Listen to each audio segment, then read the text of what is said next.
Details చూస్తే మొన్నటి వరకు పార్లమెంట్ ఎన్నికల హడావుడిలో గడిపిన ముఖ్యమంత్రి రేవంత్ రెడ్డి ఇప్పుడు పరిపాలన అభివృద్ధి పనులపై ఫోకస్ పెట్టారు. అందులో భాగంగా తానే స్వయంగా తెలంగాణలోని జిల్లాల పర్యటనకు శ్రీకారం చుట్టనున్నారు. జిల్లాల పర్యటనలో భాగంగా అభివృద్ధి పనులతో పాటు పార్టీ బలోపేతంపై ఆయా జిల్లాల నేతలతో సీఎం చర్చించనున్నారు.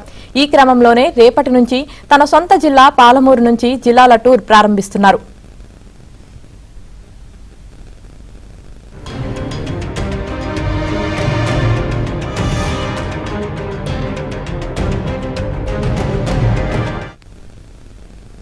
రేపు సీఎం మహబూబ్ నగర్ పర్యటనకు వెళ్లకముందే ఉమ్మడి మహబూబ్ నగర్ లో మిగిలిన బీఆర్ఎస్ ఎమ్మెల్యే ఎమ్మెల్సీలను పార్టీలో తీసుకువచ్చేలా కాంగ్రెస్ ప్లాన్ చేస్తుంది. ఇప్పటికే గద్వాల ఎమ్మెల్యే బండ్ల కృష్ణమోహన్ రెడ్డి కాంగ్రెస్ లో చేరారు. బీఆర్ఎస్ ఎమ్మెల్సీ చల్లా వెంకట్రామరెడ్డి సీఎంతో భేటీ కాగా అలంపూర్ ఎమ్మెల్యే విజయుడు నేడు భేటీ కానున్నారు. ఇక స్థానిక ఎన్నికలపై ఇప్పటి నుంచే ఫోకస్ పెట్టిన సీఎం రేవంత్ జిల్లాల పర్యటనలో భాగంగా పార్టీ బలహీనంగా ఉన్న ప్రాంతాల్లో తీసుకోవాల్సిన చర్యలపై స్థానిక నేతలకు దిశానిర్దేశం చేయనున్నారు.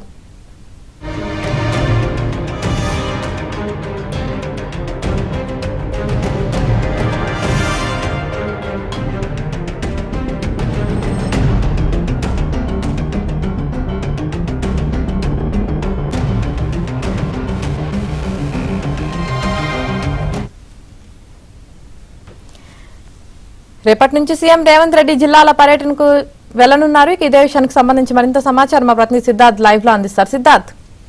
Thank you Yamini. రేపటి నుంచి సీఎం రేవంత్ రెడ్డి జిల్లాల పర్యటనకు వెళ్లనున్నారు. మొదటగా తన సొంత జిల్లా అయినటువంటి పాలమూరు నుంచే తన జిల్లాల పర్యటనను మొదలుపెట్టనున్నారు. రేపు ఉమ్మడి మహబూబ్ నగర్లో రేవంత్ రెడ్డి పర్యటన ఉంటుంది. అక్కడ అధికారులతోని పలు సమీక్షలు చేస్తారు. జిల్లా అభివృద్ధికి సంబంధించినటువంటి విషయాలపైన మాట్లాడతారు. దాని తర్వాత పార్టీకి సంబంధించినటువంటి బలోపేతంపై కూడా దృష్టి పెట్టాలని సీఎం రేవంత్ రెడ్డి భావిస్తూ ఉన్నారు. ఉదయం పర్యటనలో భాగంగా ఉదయం అధికారులతోని రివ్యూలు చేసినటువంటి అనంతరం సాయంత్రం పార్టీకి సంబంధించినటువంటి కీలక నేతలు ముఖ్య నేతలతోని చర్చ చేస్తారు. పార్టీ బలోపేతానికి సంబంధించి ఎలాంటి నిర్ణయాలు తీసుకోవాలనే అంశాన్ని సంబంధించి కూడా వాళ్ళతో డిస్కస్ చేస్తారు. ఇక దాంతోపాటు రానున్నటువంటి స్థానిక సంస్థల ఎన్నికలపై కూడా ఇప్పటి నుంచే హస్తం నేతలు దృష్టి పెట్టారని చెప్పుకోవచ్చు. రానున్నటువంటి ఈ లోకల్ బాడీ ఎన్నికల్లో పార్టీ ఎక్కడెక్కడ బలహీనంగా ఉంది, దాన్ని బలాన్ని మెరుగుపరుచుకోవడం ఎలా, దాంతోపాటు వేరే పార్టీల్లో ఉన్నటువంటి కీలక నేతలను పార్టీలోకి తీసుకురావడం, అక్కడ ఉన్నటువంటి స్థానిక ఎమ్మెల్యేలు ఎమ్మెల్సీలు ఎవరైనా కాంగ్రెస్ పార్టీలోకి వస్తామని రెడీగా ఉన్నటువంటి వాళ్ళతో చర్చలు జరపడం, ఇవన్నిటికీ సంబంధించి రేవంత్ రెడ్డి తన పర్యటనలో డిస్కస్ చేసే అవకాశం ఉంది. ఇక రేపు మహబూబ్ నగర్కి సంబంధించినటువంటి సమీక్షా సమావేశం ఉంటుంది, పర్యటన ఉంటుంది. ఆ పర్యటనలో భాగంగా పలు సమీక్షా సమావేశాలు నిర్వహించనున్నారు. ఇక సీఎం ఏ జిల్లాకైతే పర్యటనకు వెళ్తున్నారో దానికంటే ముందే ఆ జిల్లాల బీఆర్ఎస్ పార్టీకి సంబంధించినటువంటి ఎమ్మెల్యేలను ఎమ్మెల్సీలను పార్టీలోకి తీసుకురావాలని కాంగ్రెస్ పార్టీ ఒక అంచనాకు వచ్చింది. రేపు మహబూబ్ నగర్ పర్యటన ఉన్నటువంటి నేపథ్యంలో అక్కడ ఉన్నటువంటి ఎమ్మెల్యే ఎమ్మెల్సీ మాత్రమే మిగిలారు బీఆర్ఎస్ పార్టీకి. చల్లా వెంకట్రామరెడ్డి అక్కడ ఎమ్మెల్సీగా ఉన్నారు. ఆయన కాంగ్రెస్ పార్టీలోకి రావడానికి ప్రయత్నాలు చేస్తున్నారు. కాంగ్రెస్ పార్టీ నేతలతో చర్చలు చేస్తూ ఉన్నారు. కాసేపటి క్రితమే సీఎం రేవంత్ రెడ్డితోని చల్లా వెంకట్రామరెడ్డి భేటీ అయ్యారు. అలంపూర్కు సంబంధించినటువంటి అభివృద్ధి కార్యక్రమాలు, అక్కడ ఉన్నటువంటి పెండింగ్ ప్రాజెక్టులకు సంబంధించినటువంటి విషయాల్ని సీఎం రేవంత్ రెడ్డితో డిస్కస్ చేశారు.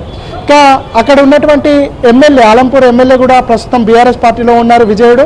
ఆయన కూడా కాంగ్రెస్ పార్టీలోకి రావడానికి చర్చలు చేస్తూ ఉన్నారు. మైట్ బి రేపు కాంగ్రెస్ పార్టీలోకి ఎమ్మెల్సీలు ఇప్పటికే 6 ఎమ్మెల్సీలు 6 ఎమ్మెల్యేలు కాంగ్రెస్ పార్టీలోకి వచ్చారు బీఆర్ఎస్ పార్టీ నుంచి. ఇంకా రేపు 7వ ఎమ్మెల్యేగా విజయుడు కాంగ్రెస్ పార్టీలోకి వచ్చే అవకాశం ఉంది. దాంతోపాటు 7వ ఎమ్మెల్సీగా చల్లా వెంకట్రామరెడ్డి రేపు కాంగ్రెస్ పార్టీలోకి వచ్చే అవకాశం ఉంది. రేపు పర్యటనలో భాగంగా ఇటు చేరికలు కూడా ఉండే అవకాశం ఉందని హస్తం నేతలు చెప్తా ఉన్నారు. ఇక తర్వాత ఏ జిల్లాకైతే వెళ్తాడో ఆ జిల్లాకు సంబంధించినటువంటి నేతలతో కూడా కాంగ్రెస్ పార్టీ నేతలు టచ్లో ఉన్నారు, వాళ్ళతో కూడా మాట్లాడుతున్నారు. సీఎం ఏ జిల్లాకైతే వెళ్తారో ఆ పర్యటనలో భాగంగా ఒకవైపు అభివృద్ధి కార్యక్రమాలు, మరోవైపు పార్టీ బలోపేతానికి సంబంధించినటువంటి చర్చ, మరోవైపు చేరికలకు సంబంధించి ఒక తుది నిర్ణయం తీసుకొని రేవంత్ రెడ్డి జిల్లాల పర్యటనలో భాగంగా చేరికలు ఉండే అవకాశం ఉండే విధంగా కాంగ్రెస్ పార్టీ నేతలు ఐటినరీ ప్రిపేర్ చేస్తున్నారు. ఇక రేపటి చేరికలు రేపటి పర్యటనలో భాగంగా ఇటు ఎమ్మెల్యే విజయుడు ఎమ్మెల్సీ వెంకట్రామరెడ్డి కాంగ్రెస్ పార్టీలోకి వచ్చే అవకాశం ఉంది. దాని తర్వాత జరిగేటువంటి జిల్లాల పర్యటనలో ఆయా స్థానిక నేతలతో ఇప్పటికే కాంగ్రెస్ పార్టీ నేతలు మాట్లాడుతున్నారు. వాళ్ళని కూడా కాంగ్రెస్ పార్టీలోకి తీసుకొచ్చే ప్రయత్నాలు కూడా చేస్తున్నారు. మొత్తానికైతే అసెంబ్లీ సమావేశాల ముందు కాంగ్రెస్ అనుకున్నటువంటి 80 మంది ఎమ్మెల్యేలుగా కాంగ్రెస్ పార్టీ ఉండాలని భావిస్తూ ఉంది. దాంట్లో భాగంగా పలువురు బీఆర్ఎస్ ఎమ్మెల్యేలతోని ఇప్పటికే మాట్లాడుతూ ఉన్నారు, సంప్రదింపులు చేస్తున్నారు. వాళ్ళు కాంగ్రెస్ పార్టీలోకి వస్తే వాళ్ళకి ఇవ్వబోయేటువంటి ప్రాధాన్యత ఏంటి, వాళ్ళకు ఇచ్చే అవకాశాలు ఏ విధంగా ఉంటాయనే అంశానికి సంబంధించి ఒక కంక్లూషన్కి వచ్చారు. మొత్తానికి అసెంబ్లీ సమావేశాలలోపు బీఆర్ఎస్ ఎల్పీని కాంగ్రెస్లో విలీనం చేసుకోవాలని హస్తం నేతలు ప్రయత్నం చేస్తున్నారు. మరొక 20 మంది ఎమ్మెల్యేలు 12 మంది ఎమ్మెల్సీలు కాంగ్రెస్ పార్టీలోకి వస్తే పూర్తిగా ఇటు మండలిలో శాసనసభలో ఎల్పీ విలీనమయ్యే అవకాశం ఉంది. కాబట్టి ఆ విధమైన చర్యలు కాంగ్రెస్ పార్టీకి సంబంధించినటువంటి నేతలు చేస్తున్నారు. మొత్తానికైతే ఈ జిల్లాల పర్యటన కాంగ్రెస్ పార్టీకి రానున్నటువంటి లోకల్ బాడీ ఎన్నికల్లో విజయం సాధించేందుకు ఎంతగానో దోహదపడుతుందని హస్తం నేతలు చెప్తా ఉన్నారు. Right, thank you Siddharth.